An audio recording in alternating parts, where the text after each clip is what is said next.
Le lundi 3 juin 2024, dans la salle polyvalente de l'Église Alliance chrétienne et missionnaire du Gabon, paroisse d'Avea 2, plusieurs aumôniers de l'USCIA se sont donné rendez-vous en présence du président mondial, Carlos Molina, du commandant Afrique général d'aumônerie Jackson Noumeni, de certaines autorités politiques et ecclésiastiques pour une cérémonie de graduation de certains officiers supérieurs, dont Joël Ngwenini Nzenguma était le représentant des récipiendaires.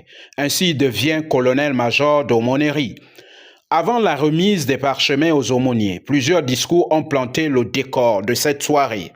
Certains de ces acteurs qui ont été identifiés vont recevoir ici ce soir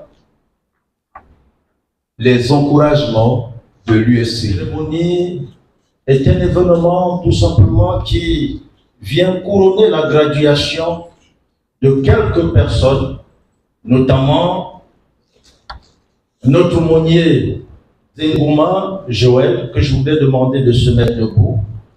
Avec son épouse, nous pouvons l'acclamer s'il vous plaît, Mina. En effet, USCIA est une association des aumôniers des États-Unis d'Amérique. C'est une organisation qui œuvre comme aumônerie paramilitaire. Sa mission est d'assurer et de préserver la paix partout dans le monde. Elle a également pour mission l'accompagnement des différentes catégories de personnes et des coûts sociaux en vue de leur épanouissement spirituel, moral, social, psychologique et humain. Un aumônier est un défenseur des droits de l'homme qui travaille pour le salut des âmes à travers les œuvres sociales. Maintenant que vous avez reçu la formation initiale, vous devez démontrer votre discipline, votre engagement, votre sérieux et votre amour pour cette vocation que vous avez choisie. Merci au général Molina. C'est un honneur. Nous prenons donc l'engagement ce jour de servir Dieu et de servir les humains. Depuis le sein de notre mère, Dieu nous a prédestinés pour servir les humains en le servant.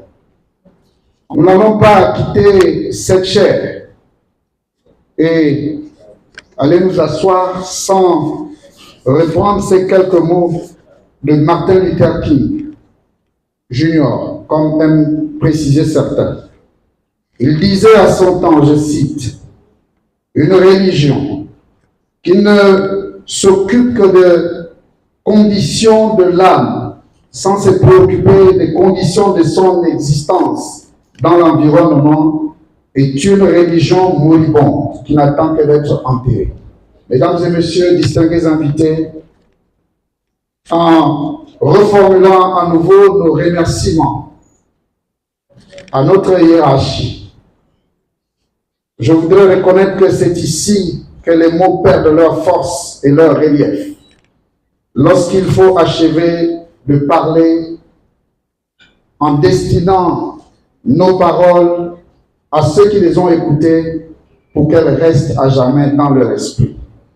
Je voudrais donc dire que Dieu s'est gardé 7000 personnes qui n'ont pas fléchi le genou devant Baal, qui n'ont pas baisé Baal, pour une œuvre de salut et de restauration dans ce pays.